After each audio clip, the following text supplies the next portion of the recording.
In today's video, I'm going to teach you how to enable Discord overlay.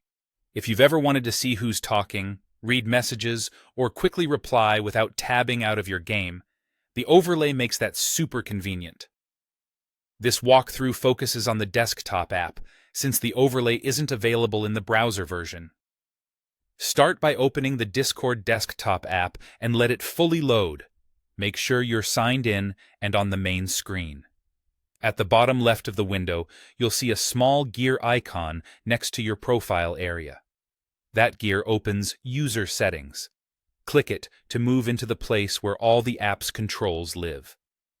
On the left, there's a long sidebar with categories. Scroll down until you find the section called Activity Settings. Inside that section, look for Game Overlay and select it.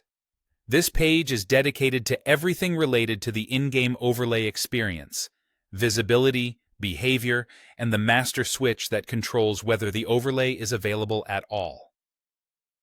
On the Game Overlay page, turn on the toggle for Enable In-Game Overlay. That single switch is what allows Discord to show its interface on top of your games.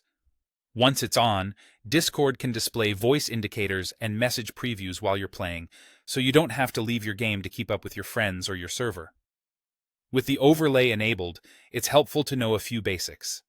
By default, there's a hotkey to show or hide the overlay while you're in a game. If you're unsure of the key, you can check it on this same page. You can also adjust where the overlay appears on your screen and how much it shows, so it doesn't block important game elements. Many people place it in a corner with minimal notifications to keep it useful but unobtrusive. If you don't see the overlay in a game after turning it on, remember that it only works with the desktop app and may not appear in exclusive full-screen modes. Some titles work better with borderless windowed mode, and other software overlays can sometimes interfere. Keeping your graphics drivers and Discord up to date helps, and restarting Discord after enabling the toggle can clear up detection quirks. That's all you need to enable the Discord overlay. Open the desktop app, head into User Settings, go to Game Overlay under Activity Settings, and flip the toggle on. From there, customize it to fit your play style, and enjoy staying connected without leaving your game. Thanks for watching, and happy gaming.